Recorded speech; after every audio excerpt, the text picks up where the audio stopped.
First কথা, আমরা সহায়তা দিব সকল নথি পর্যবেক্ষণ করে কি কি ক্লু আছে এই ক্লুগুলোতে যেন ফার্দার ইনভেস্টিগেশন করা হয়, ইনক্লুডিং সায়েন্টিফিক এভিডেন্স।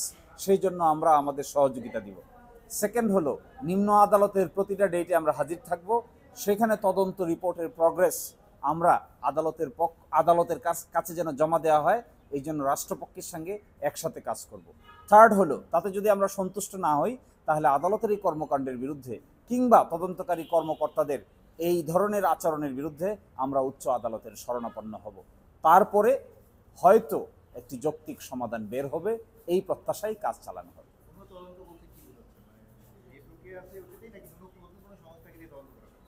এখন যে আছে র্যাব করছেন। বাংলাদেশে আপাত অর্থে আমাদের জানা মতো সবচেয়ে এফিশিয়েন্ট তদন্ত সংস্থা হলো PBI, police bureau of investigation.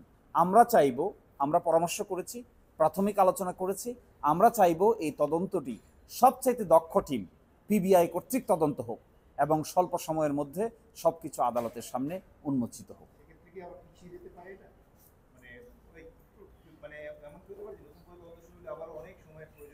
না, প্রয়োজন হবে না, কারণ অতীতের যে তদন্ত যে পর্যন্ত এসে শেষ হয়েছে তার পরবর্তী থেকেই তিনি তদন্ত করবেন, নতুন করে আবার অল ওভার এগেন শুরু করতে হবে না।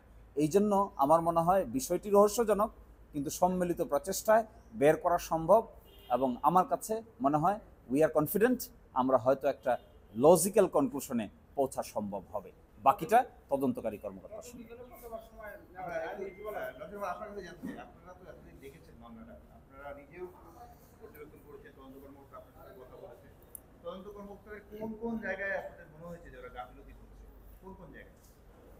পুরা ব্যাপারটাতে তো আসলে আমার মনে হচ্ছে শুরু থেকেই যে তদন্তকারী সংস্থা ওরা আসলে আমার মনে হয় না ঠিকমতো কোনো তদন্ত করেছে, এবং শুরুর দিকে কিন্তু ওরা কথা বলতো এবং তারপরে কিন্তু আপনাদের সাথেও কিন্তু কথা তদন্তকারী সংস্থা বলেনি, কারণ তারা এটা নিয়ে কোনো তদন্ত আসলে করেনি। এবং আমাদের কাছে মনে হয় যে তদন্তকারী সংস্থা র্যাবকে দেওয়া হয়েছিল মামলাটা, যেন এটা ধামাচাপা দেওয়ার যে প্রক্রিয়াটা, যেন যেহেতু তাদের প্রতি আসলে মানুষ একটা ভীতি কাজ করে, এটা যেন সম্পন্ন হতে পারে এর জন্য।